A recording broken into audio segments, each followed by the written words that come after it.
E aí, Cláudio? Tudo bem, Sérgio? Tudo bom? Tá me ouvindo bem, cara? Tô te ouvindo bem. Beleza, o seu áudio e o vídeo tá bacana também. Espero que a galera esteja te vendo e te ouvindo bem. Vamos começar essa live aqui, né? Quero agradecer pelo convite de aceitar aqui poder fazer esse bate-papo ao vivo junto com meus seguidores e comigo, né?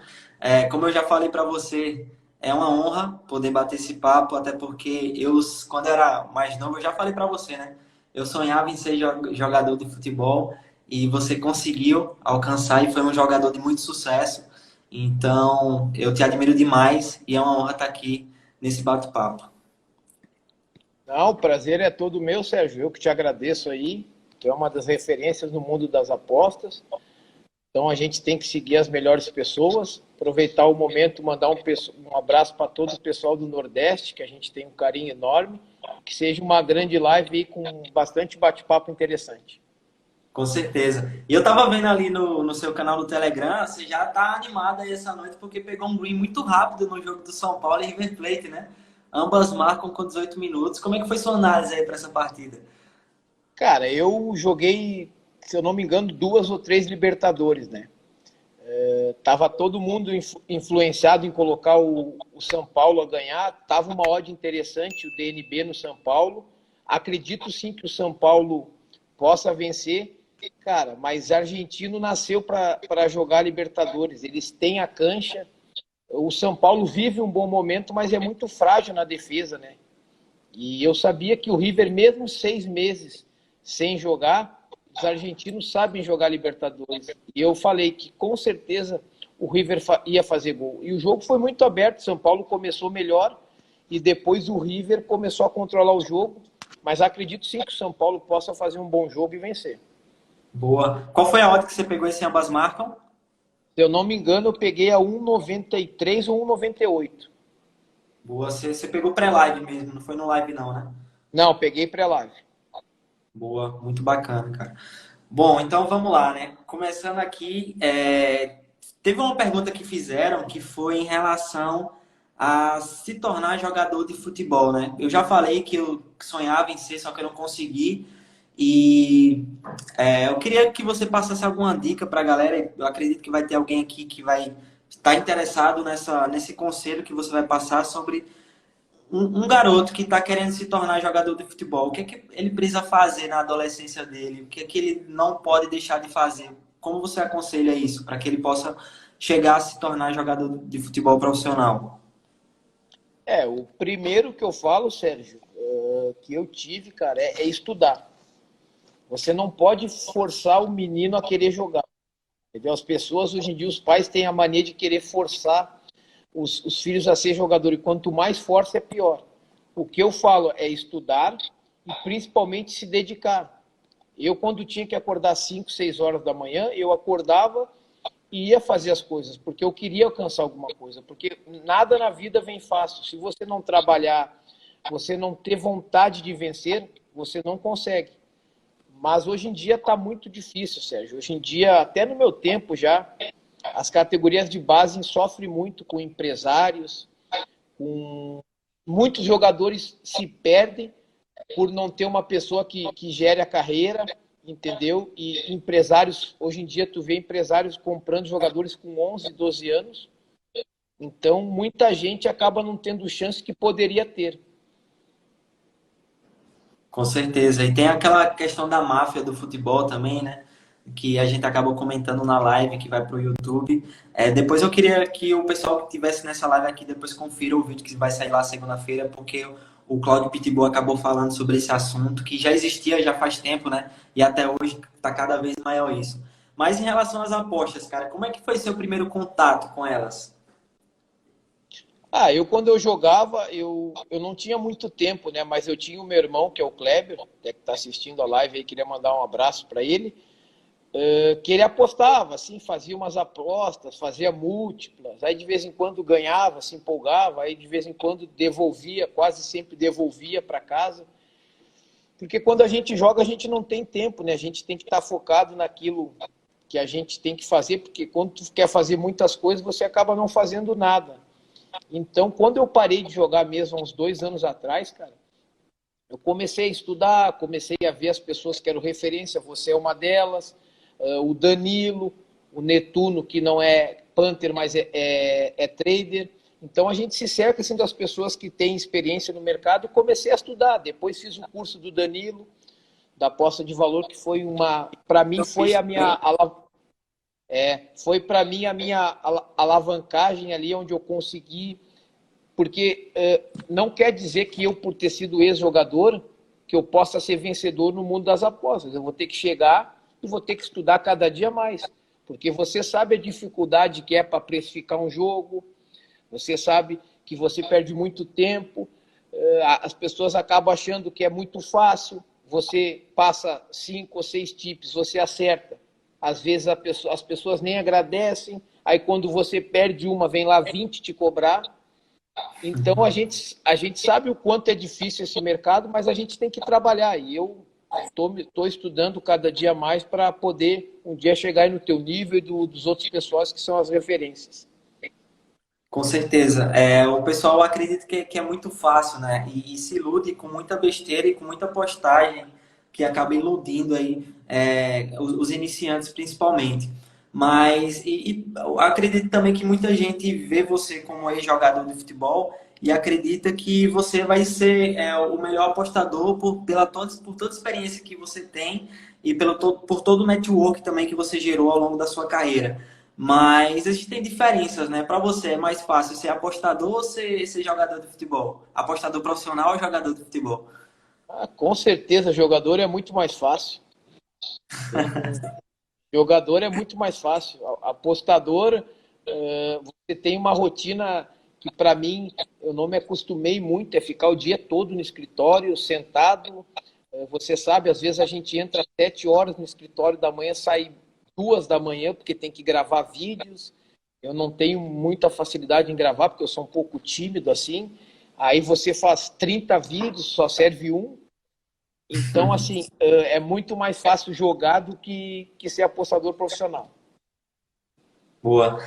E em relação aos jogadores, eu sei que tem jogadores que apostam, mas muitos apostadores, e é o pessoal que está de fora, acha que não tem uma certa noção, né, de como é que é essa questão. É proibido o jogador apostar? Tem muitos jogadores que apostam. Como é que você enxerga isso lá com sua visão de dentro dos campos e com os seus companheiros que você fez aí ao longo dessa caminhada?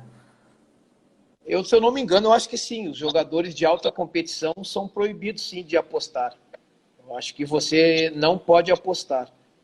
Mas você sabe que sempre tem aquele que faz a conta no nome da mulher, faz na conta no nome do filho, e aí aposta escondido. Boa. E em relação, cara, a essa pandemia, né? O assunto dessa live é o futebol pós-pandemia. Mas eu queria fazer uma pergunta para você em relação a jogar sem torcida. Eu acredito que você já fez alguns jogos aí sem torcida ao longo da sua carreira. Como é que você vê essa questão dentro de campo? Você já fez jogos assim? Quais são as principais diferenças que você vê numa partida de futebol sem torcida e com torcida? Eu falo, muda completamente o jogo. Eu te falo como ex-jogador, um jogador que vai jogar uma partida sem torcida já vai sem motivação. Porque o que faz você estar incentivado para uma partida? É você jogar um clássico, chegar lá até a torcida adversária te xingando, ou quando você vai para o aquecimento já tem, sei lá, 30, 40 mil, tu já vai sentindo a adrenalina do jogo. Agora, quando você vai jogar sem torcida, que motivação tu vai ter? Se não for um jogo decisivo, um jogo de mata-mata, você acaba mesmo relaxando. Você não aquece direito. Eu já vi gente se machucar no aquecimento por falar assim, sem torcida não tem graça. E aí acaba se machucando. Então, é completamente diferente. Tem muitas equipes que sentem falta da torcida. Eu não sei se tu chegou a notar, mas eu tenho aqui nos meus dados que muitos clubes que jogam em casa sem torcida despencaram a média de vitórias em casa, não conseguem vencer. Tem times que precisam do apoio da torcida, quando não tem, sentem. Sim, com certeza. Tem clubes ali, tem times de futebol que a torcida é o seu 12º jogador, né? sempre são muito bem apoiadas por eles. E quando não tem a sua torcida, acabam caindo um pouco de rendimento. A gente tem vários casos aí de como isso aconteceu no futebol europeu, futebol brasileiro também. Né? O Santos, dentro de casa, é uma equipe muito forte e quando joga na Vila Belmiro, sem sua torcida já não é mais a mesma coisa. O Fortaleza também, que sempre faz uma festa muito fantástica, né? O Bahia na Fonte Nova não tá nem podendo jogar na Fonte Nova porque tem um hospital de campanha por lá, tá jogando em Pituaçu e ainda assim sem torcida, então isso acaba influenciando demais ali no rendimento dentro de campo. Mas nas competições que você cobre, cara, você trabalha com futebol brasileiro, você trabalha com futebol europeu também. Como é que você enxergou essas questões da questão pós-pandemia, né? Não só da questão de sem torcida, mas das mudanças que ocorreram também, que os jogadores ficaram aí vários meses sem jogar bola, sem ritmo de jogo, o físico atrapalhou, e também a questão das 5 substituições. Como você enxerga isso? Né? Você queria que tivesse 5 substituições quando você jogava, ou você acha que foi uma coisa que não veio para somar e sim para atrapalhar? Tipo assim, né, Sérgio? Se o cara tiver na reserva, o cara vai dar pulo, né? Porque daí tem 5 substituições, né? Agora o cara que tá jogando, o cara não quer sair, né? Mas, cara, eu acho que sim, eu acho que é necessário 5 substituições. Eu acho que tem jogos que às vezes acontece de um jogador expulso, tem que fazer uma substituição, depois precisa de uma quando já fez a terceira e não tem como. Cara, eu acho sim que é importante, mas se eu não me engano, na Inglaterra, na Premier League, eles não aceitaram, né? Só vai ficar 3 substituições, né? Não sei, cara, eu não cubro o futebol europeu, eu não tô por dentro dessa. É, Mas uma coisa que aconteceu agora no futebol europeu que eu estava vendo, uma informação que chegou para mim, foi que alguns jogos no futebol alemão vão ter alguma porcentagem ali de torcedores, né, que já vão poder preencher o estádio. Não sei se isso é verídico, se já vai voltar agora. e em relação ao que tu me falou dos campeonatos, eu gosto mais do brasileiro, Série A, Série B, Série C, Copa do Brasil, porque você sabe, você consegue ter mais informações, né?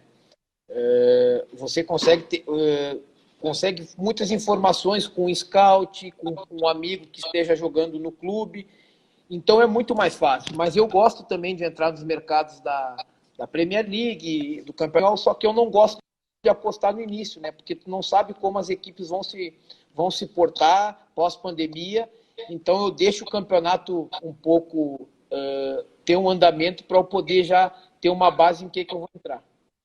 É o que eu estou fazendo basicamente agora no Carioca Sub-20. O campeonato ele retornou, só que eu estou só acompanhando esses primeiros jogos para poder realmente sentir como é que estão as equipes, até porque muda muita coisa na categoria de base, onde os atletas sobem, os jogadores são transferidos, são promovidos e acaba mudando muito de uma temporada para outra. Então esses ajustes iniciais é sempre importante. Você acabou de falar sobre scout, sobre troca de informações. O Fernando César colocou aqui, ó. Pitbull, por você ser um ex-jogador, você consegue informações privilegiadas? Em muitos mercados do Brasil, sim, porque eu tenho muitos amigos. Exemplo, eu vou te dar, eu falo com o pessoal do Santos, o pessoal do Scouting, o pessoal da parte que cuida da parte de lesões e coisas. Se tiver algum jogador em dúvida, eu posso mandar uma mensagem: ô, fulano vai jogar, ele já vai me avisar antes, olha, não, esse tá fora, mas a gente não vai divulgar. Pessoal do Fluminense também, que eu tenho uma amizade muito grande, o pessoal do Grêmio, então fica muito mais fácil. Você sabe que o segredo das apostas é você diminuir os erros. Você diminuindo os erros, você precisa captar mais informações. E você tendo mais informações, você consegue sair um pouco na frente. Com certeza, e por isso que a gente sempre fala, né? Vá atrás de network, não fique só fazendo aposta sozinho, procure alguns amigos para você trocar informações. Então, tenha sempre esse contato com outros apostadores, justamente para ter essas informações privilegiadas. Né? Recentemente, agora na Série B, até um jogo que eu comentei com você, foi o Juventude contra o Confiança. Né? A mídia ela não tinha a lista de jogadores divulgadas, só que essa informação acabou chegando para a gente aqui, apostadores, e aí acabei vendo ali a lista de jogadores que não ia para o jogo, e isso me facilitou na precificação, porque eu consegui fazer o ajuste necessário para aquela linha que foi disponibilizada, né? Eu consegui ver com mais facilidade se tinha valor ou não. Então é isso, é procurar informação e quanto mais network, melhor. Para um ex-jogador, acredito que seja tudo muito mais fácil, né? Com certeza, né, Sérgio? Se tu for ver também um jogo que complicou muita gente, que muita gente apostou, foi o jogo do Benfica e do PAOK, né? Muita gente não sabia que era um jogo só, que não tinha volta. Todo mundo apostou, a odd do Benfica estava boa, boa. O Jorge Jesus não sabia que tinha volta. E acabou muita gente perdendo. Pois é, o Haas colocou aqui, ó. Quais foram as suas maiores dificuldades no começo das apostas, Pitbull? Cara, as dificuldades que eu tive, eu acho que todo mundo tem. Quebrar banca, querer recuperar rápido os head. Tipo, colocava lá R$ 100, colocava uma aposta de 5, não dava, eu botava de 10, não dava de 10, eu botava de 20, depois a de 40, e quando vem em 5 minutos eu estourava a banca.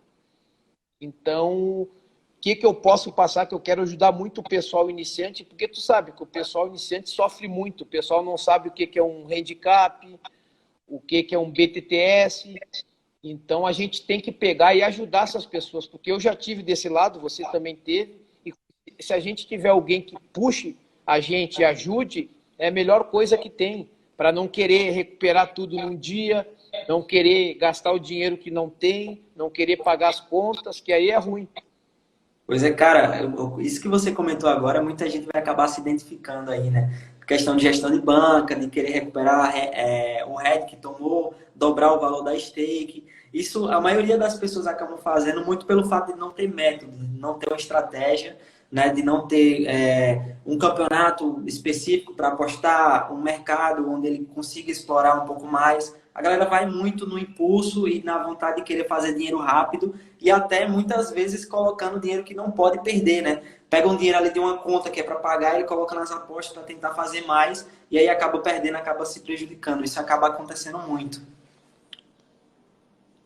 É difícil, né, Sérgio? Você sabe a dificuldade que é do iniciante, né?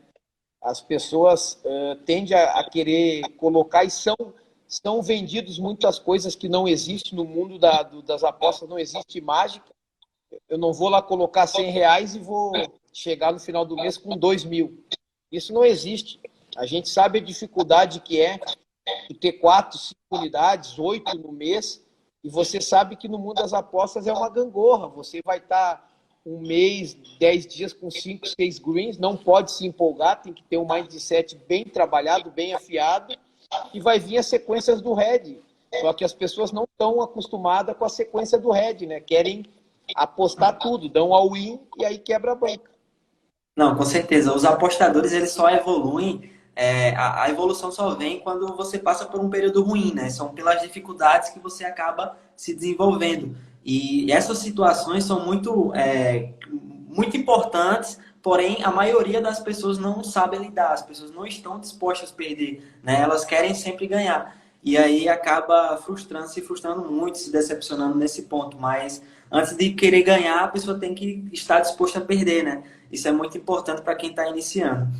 Cláudio, eu não sei se você tem alguma pergunta para me fazer por aí, mas daqui a pouco eu posso abrir as perguntas que foram feitas aqui na caixinha, que tem uma carrada de perguntas, são muitas mesmo, e aí a gente vai filtrando aqui e selecionando as melhores. Mas se você tiver alguma para me fazer agora, você já aproveita. Cara, se eu não me engano, eu acho que foi o Felipe que me perguntou aqui se pode ser lucrativo com uma banca de R$ 500. Ah, isso aí é uma dúvida que acaba chegando muito para mim, né? A galera tem essa curiosidade de saber se dá para ser lucrativo com 500, não só com 500, essa dúvida do Felipe é a dúvida de muitas pessoas.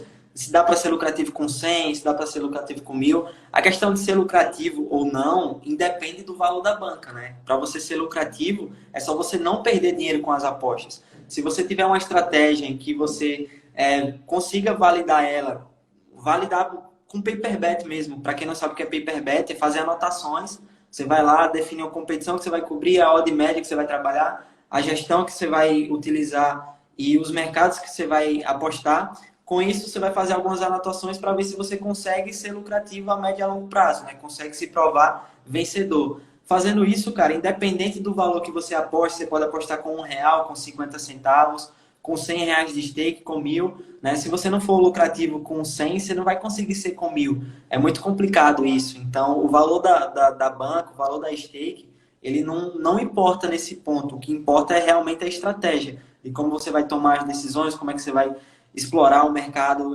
procurando sempre o mais EV, né? O valor esperado positivo, aquelas apostas de valor para poder ser lucrativo mesmo a longo prazo. Com certeza, né? Que o pessoal não tem essa paciência, né, Sérgio? O pessoal quer dinheiro, quer ficar rico da noite pro dia, né? Então é muito complicado. Com certeza. E quando eu comecei com as banquinhas pequenas, né? 50, 30, ia sempre fazendo essas bancas para tentar fazer dinheiro, naquela ânsia de poder fazer aqueles projetos de crescer de 50 para 1.000 em uma semana. Só que eu fui quebrando essas bancas e fui aprendendo com meus próprios erros para poder ir atrás de uma estratégia. O Otávio mandou uma pergunta muito boa aqui para você agora, Cláudio. Já se aventurou no mundo trader ou iniciou direto como Panther? Eu dei uma estudada assim nesse mundo do trader, li uns livros, fiz algumas coisas, mas não, eu comecei direto no.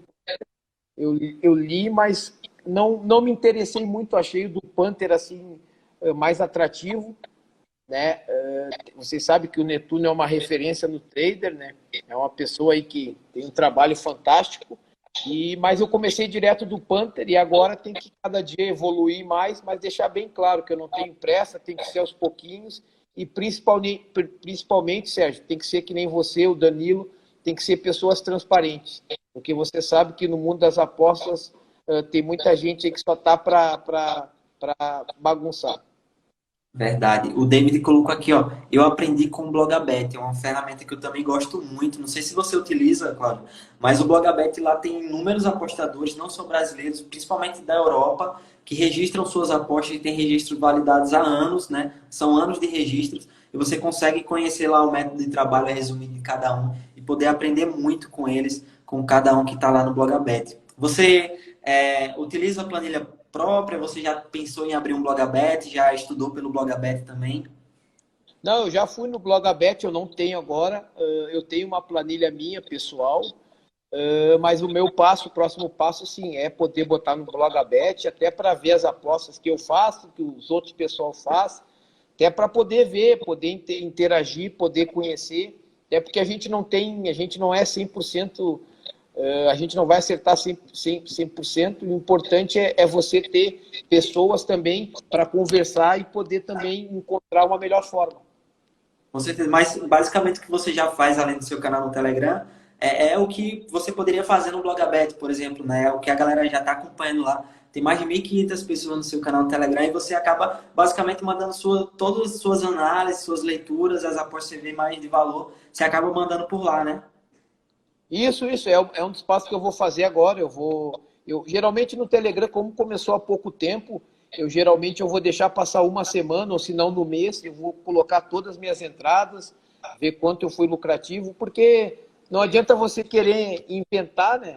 Querer, muita gente cobre os resultados, quer enganar, e isso não é legal, né? Se você errou, você tem que aceitar os erros, tem que trabalhar para poder fazer o melhor e não errar tanto. Com certeza. A gente vai aprendendo com os erros. Ó, o Kleber ligado aqui na live também falando sobre a sua mentalidade, muito boa. E eu vou abrir uma pergunta aqui que mandaram para mim. Essa pergunta aqui, eu fiz uma parecida lá no vídeo do YouTube, né? Mas eu vou colocar aqui para ver o que é que ele vai falar sobre isso. O Binho colocou: se você já jogou contra o Messi ou o Cristiano Ronaldo. Não, tinha vontade. No jogo que eu joguei da Champions League, a gente jogou contra a Inter de Milão, lá no San Siro. Joguei contra Adriano, Recoba, Veron, o Júlio César, Zanetti. E sim, foi uma experiência única jogar a Liga dos Campeões. Mas assim, eu tenho uma opinião que muitos vão gostar, outros não. Certo? Para mim, o Messi é o melhor. Certo? Só que o Cristiano Ronaldo é mais completo. É um jogador que é o dia inteiro de trabalho, é um monstro fisicamente. Prefiro mais o talento. E o talento é o Messi. Boa, eu concordo com você, cara. Inclusive, lá no vídeo do YouTube que vai sair segunda-feira, eu fiz uma pergunta para o Cláudio em relação a qual o zagueiro mais difícil que ele enfrentou e qual o goleiro mais difícil que ele enfrentou também. Então, segunda-feira vai sair lá no YouTube e vocês podem conferir a resposta dele. Deixa eu ver outra pergunta aqui. O Luciano Martins, um grande amigão meu, perguntou: o que você leva de dentro de campo para as apostas? Muitas experiências que eu vivi dentro de campo, situações que só quem joga sabe o que corre lá dentro. Então, essas coisas que eu posso agregar no mundo das apostas, situações inusitadas que eu, como joguei, sei, eu posso compartilhar com o pessoal. E é o mais importante, é você passar a sua experiência para o pessoal, as coisas que você viveu dentro de campo, para poder ajudar o pessoal a acertar mais. Com certeza. O Douglas colocou aqui, ó, linha negativa ao favorito, positiva ao não favorito. Você prefere mais as linhas negativas ou positivas nas suas apostas? Depende muito, Sérgio, depende muitas vezes a linha negativa ao favorito é muito esticada, né? Se não tiver muito esticada, exemplo, se você pegar o Flamengo ano passado, a linha era sempre menos 1,25, 1,5. Valeria a pena? Valeria sim, porque vive um bom momento, né? Agora, você pegar uma linha num time que não é tão favorito assim a menos 1,25, eu não concordo. Pô, a maioria das pessoas elas apostam nas linhas negativas, né? Os apostadores iniciantes, apostadores amadores e recreativos, eles geralmente apostam no time que vai vencer. E isso faz com que muito dinheiro esteja ali e derrube as linhas, fazendo com que o valor vá para o outro lado, para o underdog. Então, trabalhar no underdog é uma coisa que nem todo mundo é acostumado, mas que na maioria das vezes entrega um valor muito alto.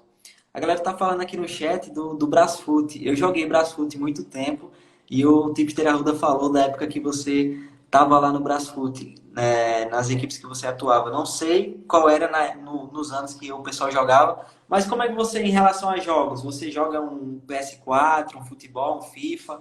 Como é que é essa questão? Ah, não tem como, o cara é viciado, né? Nas concentração era só o que a gente jogava, era videogame. O pessoal gostava muito de jogar carta, eu não gosto muito de jogo de cartas, mas videogame, jogos de computador era sempre voltado ao futebol, né? E você jogava sempre com o seu personagem lá quando você estava no videogame ou não? Ah, o personagem era bom, né? Era rápido, era magrinho, aí fazia gol sempre, né? Aí era bom de Igual. jogar. Boa. Ó, aqui, ó, pergunta do Vini Fontinella. Grenal é o maior clássico que você já jogou? Com certeza. Para mim só equivale, para mim equivale a Boca e River e na Turquia, o Fenerbahçe e o Galatasaray, ou Besiktas e Galatasaray também, porque os torcedores são muito fanáticos. Já joguei Fla-Flu, já joguei Santos e São Paulo, Sansão, mas a adrenalina que tem no Grenal para mim é uma coisa que eu sinto muito falta. Às vezes você fala com um jogador do Inter na véspera do Grenal e quando vê no jogo, mesmo o cara que tu falou, tu já tá saindo na porrada. Cara, eu ainda não tive essa oportunidade de assistir um Grenal no estádio, né? Mas eu já assisti a base, a final da Copinha eu tava lá. Inclusive eu cravei até um empate seco lá na Copinha no Sub-20. Mas quem sabe aí futuramente, depois que essa pandemia terminar, né? Eu possa conseguir assistir um Grenal aí lá no Rio Grande do Sul, que com certeza deve Tu ser é show meu, de bola. tu é meu convidado, tu é meu convidado. Quando passar a pandemia, tu é meu convidado, eu te levo na arena pra gente assistir um Grenal. Putz, agora tem uma pergunta aqui, ó. Falando em Grenal, é o Rafael que colocou: Renato deixa o Grêmio após o Grenal? Ele tá pressionado, né? Ele tá pressionado. O Grêmio não vive um bom momento, mas não se pode esquecer tudo que ele fez pelo Grêmio, né? É um treinador que, além de, como jogador, conquistou o maior título da história do Grêmio, né? Como treinador, conquistou uma sequência de títulos nos últimos 3, 4 anos. Então, não se pode jogar o trabalho do Renato fora por 4 ou 5 jogos. É um momento difícil, delicado, mas acredito sim que ele tem total capacidade para reverter esse momento. Boa. Eu tô tentando procurar uma pergunta aqui que seja relacionada a isso, mas a galera tá perguntando muito perguntas técnicas, né? Sobre handicap, sobre odd média. Eu acho que a gente vai ter que ir para esse assunto aqui, ó. Vamos lá. No live, tem perguntas aqui no chat que o pessoal fizeram em relação à sua experiência como jogador dentro de campo, se isso auxilia nas apostas em live. É até uma pergunta que eu já vou deixar para você, né? Que eu queria saber se você é mais apostador pré ou de live. Eu gosto muito do pré, mas eu só faço entrada em live se eu estiver assistindo. Eu não confio em radar, não confio em nada. Eu tenho que estar assistindo o jogo. Essa pergunta que veio aqui é um mercado que eu gosto muito, o comportamento do over 0,5 em live, porque tem muitos jogos que a partir dos 18 minutos 20 você já consegue aquela odd que todo mundo gosta de trabalhar, que é por volta de 1,80 a 2,20. E se o jogo tiver aberto, eu gosto muito de dados também. Eu pego a sequência dos últimos 15 ou 20 jogos do mandante, ver se ele faz muitos gols no primeiro tempo, se os times mandantes jogaram contra adversários mais fortes, mais fracos, se o time visitante também faz gol, e isso te ajuda muito a você não errar muito. Então você já faz uma análise pré, né? Faz uma projeção para o live e aí chega no live, se aquilo confirmar para você quando bater aquela odd, que odd que você trabalha basicamente? Eu gosto de 1,80 até 2,20. Eu acho que 1,50, 1,60. Muita gente, tu sabe, não concorda, acha que é válido entrar nessa odd, mas quem é nós para julgar? Se é lucrativo, continua com o seu método.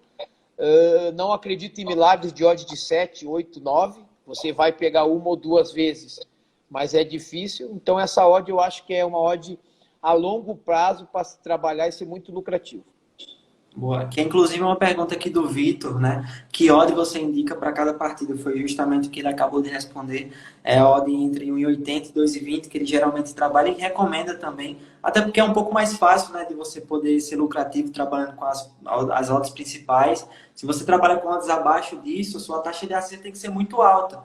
E tem que ter uma taxa de acerto fora da realidade, na maioria das vezes, né? E muita gente, apesar de acreditar que odd baixa é sinônimo de segurança, isso não está totalmente relacionado. Toda aposta tem um risco e para o apostador que for selecionar, né, o investimento, ele tem que saber administrar muito bem esse risco para poder realizar suas apostas. Então, tem casos que pessoas trabalham com odds mais baixas e tem casos que pessoas trabalham com odds mais altas, mas vai de cada um também, vai do método de cada um, da sua análise. Existem muitos outros apostadores agressivos aí que trabalham com odds mais altas, mas não é o meu caso, também acredito que não é o Nem o caso. meu. Boa, deixa eu ver aqui.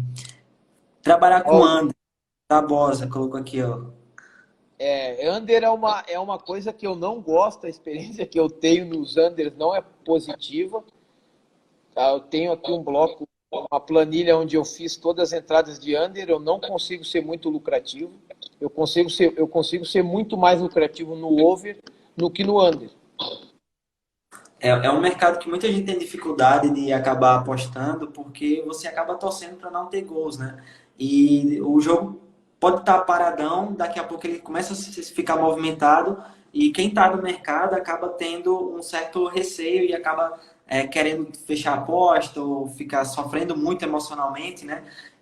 Eu faço uma aposta tranquilamente no under, mas as últimas que eu fiz eu acabei tomando muito head. Eu fiz principalmente ali na Série B. Inclusive, eu fiquei com a impressão de que a Série B esse ano estava um pouco mais over.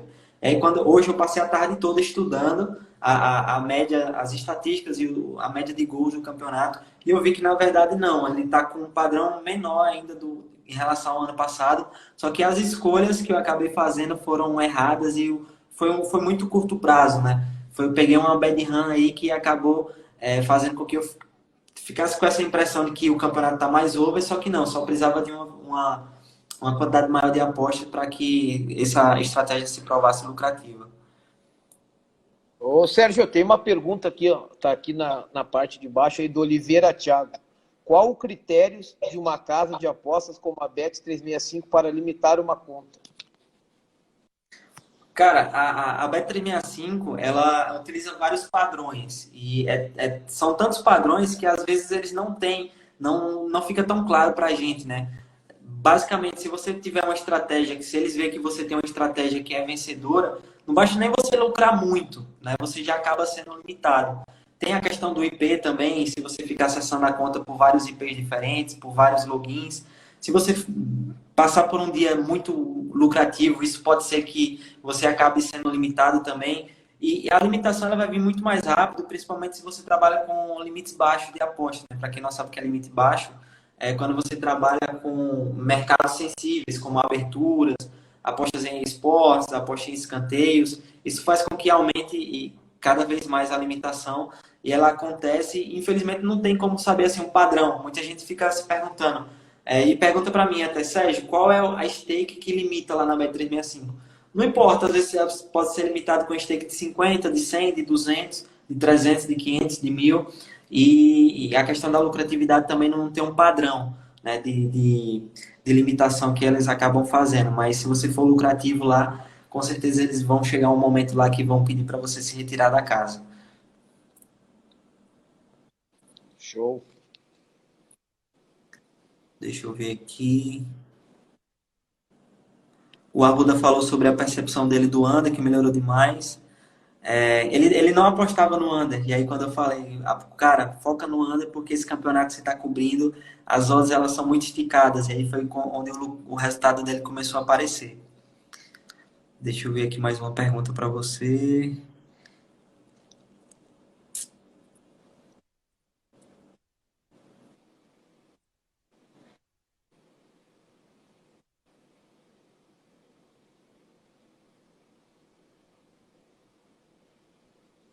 Essa pergunta aqui foi uma pergunta que já fizeram, mas um pouco diferente, né? Qual é a semelhança entre a vida de jogador e a vida de investidor? Você acaba comentando que a vida de apostador é um pouco mais complicada, mas quais são as semelhanças que acabam tendo de um para o outro que você pega ali da vida de jogador e traz para a vida de apostador? Ah, é completamente diferente, né, Sérgio? A vida de jogador, você se obriga a treinar todos os dias, né? Você tem que compromissos, viagens, concentrações. Agora, a vida do apostador é mais complicado, né? Você tem que estar o dia inteiro no escritório, estudando cada dia mais. Que nem eu vi que tu gosta também, que eu gosto. A gente liberar as endorfinas cedo de manhã, tem que treinar, porque não é fácil passar o dia inteiro no escritório estudando, precificando, às vezes nem sempre acontecem as nossas vitórias, você tem muitos heads, então é muito mais complicado ficar sentado, né? Eu não gosto muito, mas é uma coisa que eu vou ter que me acostumar. Sempre quando tem intervalo, eu vou fazer alguma atividade física. Boa. Eu sempre procuro acordar cedo, porque pela manhã eu produzo muito mais. E eu não sei se você é assim também, mas já manhã cedo eu já vou correr, já faço minha corrida, já libero a endorfina para a produtividade aumentar, né? E aí vou produzir. E é sempre bom a gente poder ter uma válvula de escape, né? Porque mesmo que estejamos fazendo ali o que a gente gosta, eu gosto muito, eu acredito que você gosta muito também do que você faz hoje. Mas também é cansativo, né? Desgastante. Tem que estar acompanhando os jogos, tem que estar acompanhando estatística, tem que estar atualizando planilha, conferindo números, procurando informações. Então, isso, querendo ou não, faz com que a gente se desgaste emocionalmente. E aí tem que ter aquela válvula de escape, que é, para mim, uma corrida, é um videogame, é uma viagem, às vezes, que a gente acaba fazendo, até um futebolzinho no final de semana. Por enquanto não está tendo, por conta da pandemia. Mas é basicamente isso que eu costumo fazer. Claro. Gol do River Eu não sei Plate. se tu viu aí gol do River. Gol do Te lembra que eu River. falei? Todo mundo, todo mundo apostando no São Paulo. Fato de o River não jogar 6 meses. Até aqui a pergunta do Lucas aí, ó, Fidelis. Qual a diferença das táticas de times da Libertadores para os argentinos? É que o argentino nasceu para jogar Libertadores. Pode ser um time ruim taticamente, mas quando eles jogam as Libertadores, eles se transformam. É time que tem cancha, é um time que sabe. Muita gente, eu estava aqui num grupo aqui, me xingaram. Ah, mas tu vai entrar em ambas marcas? Eu falei assim, ó, eu tenho confiança em fazer o ambas marcas e tenho confiança em botar um DNB no River. E os caras, tu tá maluco, o River não. E, cara, sabe que poderia o São Paulo sim ganhar um jogo, empatar e virar, mas não adianta, os argentinos sabem jogar Libertadores. Pois é, cara. Inclusive, eu sou São Paulino, eu torço pro São Paulo, só que eu não confiei nesse São Paulo, né, nessa Libertadores, por já conhecer meu clube. É uma coisa que muita gente acaba tendo dificuldade nas apostas, que é essa relação de você apostar a favor do seu time, apostar contra. Como é que você lida com isso? Eu sei que você, dos times que você já jogou, que você mais se identifica é o Grêmio, mas como é a relação de apostar a favor ou contra o Grêmio? Como é que você lida com isso? A teoria é bem simples, não apostar com o coração, e sim com a razão.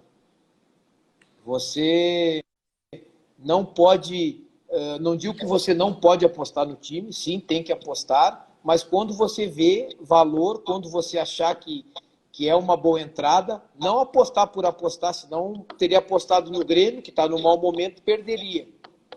Então, nunca apostar com o coração, e sim com a razão. Ó, o São Paulo parece que empatou já, viu? É, Parece que aconteceu um empate agora. Mas é jogo aberto.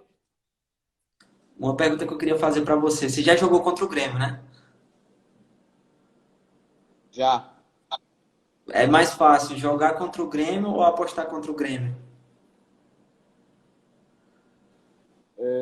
Cara, eu sinceramente, se tiver que apostar contra o Grêmio, eu aposto, mas só se for em último caso. Eu não gosto de apostar contra o time que eu que praticamente eu tenho minha vida toda lá, 11 anos no clube, mas se tiver valor na outra equipe, não tem como, a gente tem que apostar. Deixa o É, coração e eu acho que aposta.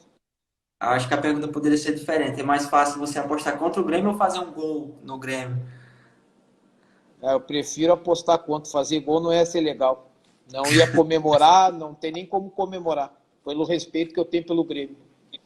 Boa. O Rafael colocou uma pergunta muito interessante aqui para você em relação ao futebol. Deixa eu subir aqui para dar uma conferida. O problema de pagamento interfere muito do desempenho do atleta. Você já passou por isso? Situações que você ficou com o salário atrasado? Como era que você lidava com essa questão? Ah, é muito complicado. Porque assim, ó, Sérgio, uma coisa é um cara que ganha R$ 200 mil e ficar um mês sem receber, o cara tem gordura para queimar, certo? E agora o cara que recebe R$ 4 mil, R$ 3 mil, e tem 5 filhos ou tem a família grande, como é que faz? Vai interferir. Então já passei situações em Portugal, já passei situações no Brasil, e é muito complicado, sim. Interfere, sim, porque você acaba não tendo os jogadores 100%, e quando os jogadores não estão 100%, você não pode cobrar o rendimento deles a 100% também. Verdade. Deixa eu ver mais uma pergunta aqui, cara. Ó, o OCP Júnior falou, ó, tá na hora de aparecer um tipster colorado. Já tem o Cláudio Netuno. Não tem Grêmio. problema, não tem problema, pode aparecer. O importante é ser lucrativo e fazer o pessoal vencer, ganhar muitos greens. Importante, não é importante se é gremista, colorado, São Paulino, palmeirense, não tem problema não. Ah, agora que o Otávio colocou aqui, Otávio é meu scout lá em Santa Catarina, um tipo que trabalha junto comigo também, um cara que manda muito bem nas apostas. E é verdade isso, né? Porque tem o Josué, se eu não me engano, não sei se você conhece, é gaúcho e torcedor do Grêmio. Tem o Tavares, do Clube da Aposta, gremista também. Tem o Netuno, tem não, o Theo Borges não é gremista, não. Mas tem tem muita gente que é gremista, poucos que são colorados. Não sei se você conhece algum tipo de colorado. Não, assim, de cabeça, assim, nem um colorado, assim, que eu me lembre, assim. Mas eu também sou gremista, eu vou dizer que não vou lembrar do colorado mesmo. Ó, o Disconze aqui, ó.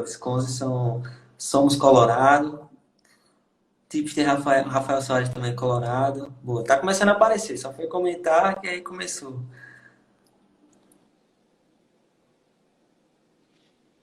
Pronto, uma pergunta muito bacana aqui do Thiago. 3 gols ou mais costumam fazer unidade cheia, 2,5, meia unidade. E BTTS, diferente. Mas eu queria saber de você, Cláudio, em relação às suas escolhas. Como é que você faz? apostar no ambas marcam, apostar no acima de meio? Como é que você toma essa decisão? Porque assim, é uma coisa que muitos apostadores têm dúvida, né, sobre qual escolher. Se apostar no over 2,5 ou apostar no ambas marcam. Como é que você toma essa decisão?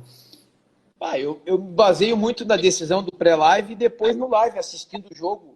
Se eu vejo que o jogo tá, vamos dar um exemplo, 2-0 para a equipe de casa e o time de fora tá com muita chance de fazer gol, tá criando as oportunidades e o time da casa pode fazer o 3-0, eu não vejo, dependendo do cenário e dependendo do tempo de jogo, em entrar num 3,5 e no ambas marcam. Agora, você não pode entrar no ambas marcam onde uma equipe que precisa fazer o gol não ataca ou tem uma média de gols baixa no final do jogo fazendo isso. Com certeza. Ó, o Emanuel colocou aqui o que faz as odds da Série B ser tão boas, só o equilíbrio do campeonato. Não sei se você aposta na Série B, mas eu gosto muito de trabalhar na Série B e, inclusive, peguei uma sequência muito boa, né? A bad run que eu tomei foi praticamente na Série A. E aí, a Série B são odds muito boas, muito pelo equilíbrio, né, dos times. Você tem um odd de 2,30 de um lado, 3,40 do outro, e as linhas geralmente no menos 0,25, menos 0,5 com odd alta. Como é que você avalia a Série B dos campeonatos que você aposta, assim? Que você aposta também no futebol europeu, né? Então, qual a principal diferença que você avalia do campeonato europeu, do campeonato Série A, Série B, que você enxerga aí na Série B que você pode passar para a galera? Principalmente para o Emanuel, que está com dúvidas aí. Claro. Assim, né, Sérgio? A Série A eu acredito que seja muito traiçoeira, né? Às vezes você pega os times favoritos, até na última rodada deu muita zebra. Times de 1,40, 1,60 e o time visitante com odds de 7, 8 vence. Já na Série B você já não vê tanto, porque tu não vê tanto desequilíbrio das equipes, né? Na Série B são times mais parelhos, as linhas estão sempre ali umas linhas justas, não tão esticadas nem para uma equipe para outra. Então acredito sim que é muito mais fácil ser lucrativo na Série B do que na Série A.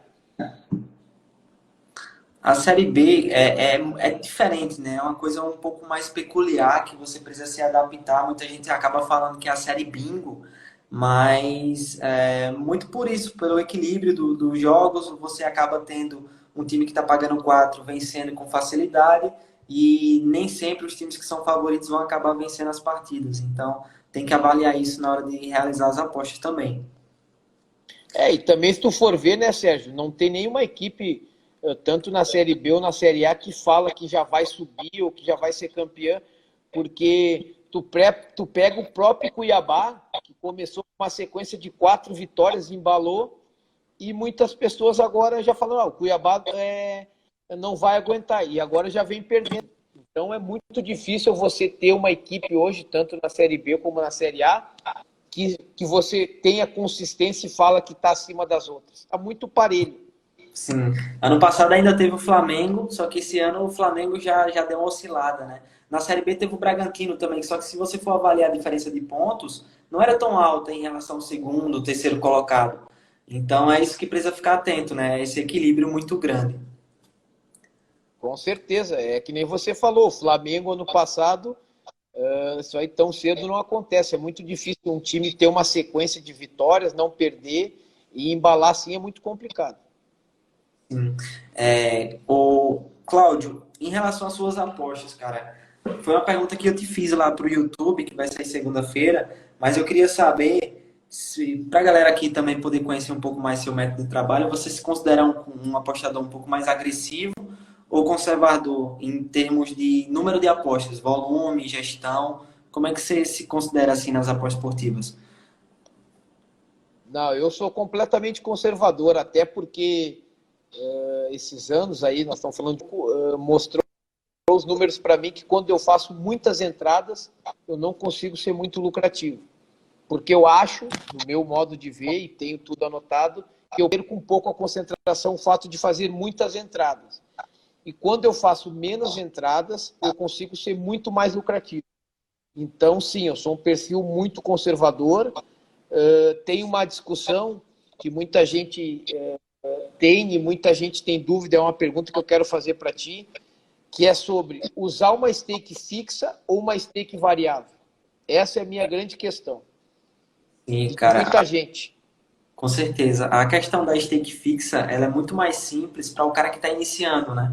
Porque você não tem aquela noção de precificação, de valor de ordem, então você acaba tendo mais facilidade para poder trabalhar com valores pré-definidos e valores sempre exatos. Quando você vai trabalhar com stake variável, é uma coisa muito mais delicada, que existe muito mais maturidade do apostador, e ainda assim vai ter aqueles que, mesmo tendo muita maturidade, que mesmo tendo muita experiência, não vai poder, não vai se sentir tão bem trabalhando com stake variável, né? Porque quando você precifica um jogo e tem muito valor, o ideal é você punir o mercado, né? Poder, como o Danilo Pereira fala, enfiar a faca e girar para poder aproveitar aquela situação que tem mais valor.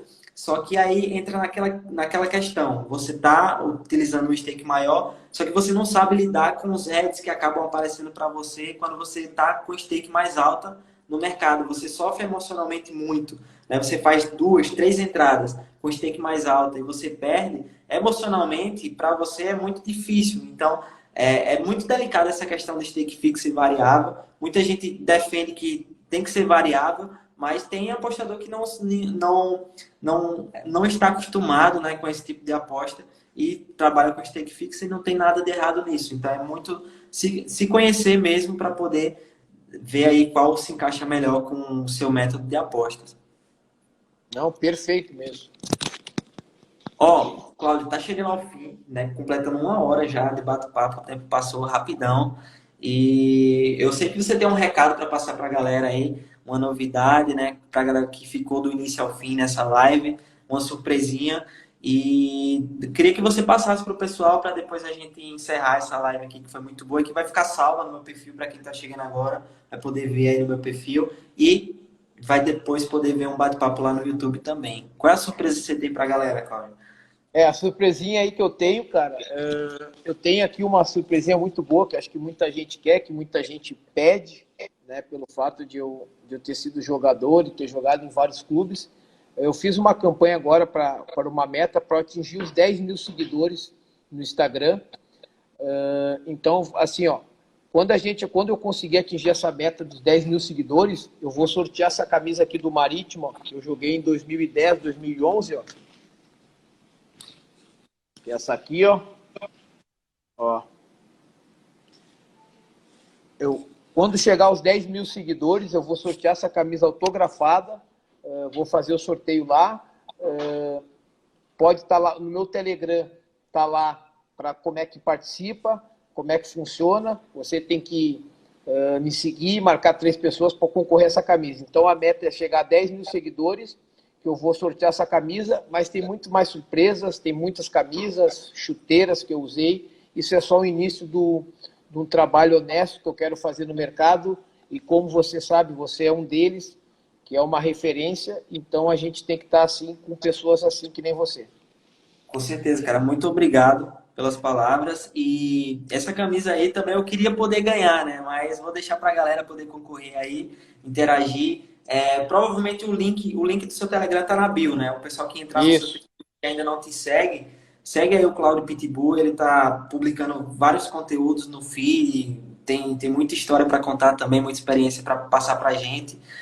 Nessa 1 hora de live não deu para conversar tudo, mas com certeza ele vai continuar trazendo vídeos no YouTube, conteúdos lá no Telegram, as análises, né? O Green lá, infelizmente eu não peguei o ambas marcam que você mandou em 18 minutos, muito fácil, com ordem muito boa, mas já vou ficar ligado nas próximas. E a galera que ainda não faz parte do Telegram do Pitbull, entra lá, o link tá na bio. E também toda a explicação desse sorteio que vai ser aí dessa camisa autografada do Marítimo, que ele jogou na temporada 2010-2011. Beleza, galera?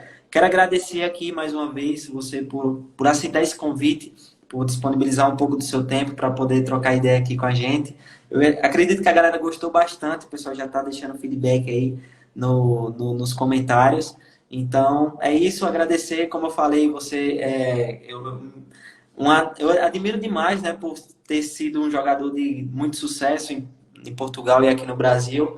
E é isso, pode contar comigo para qualquer coisa, qualquer experiência que queira contar sobre as apostas, estou à disposição aí para poder te ajudar. E é isso aí, Pitbull. Tamo junto, cara.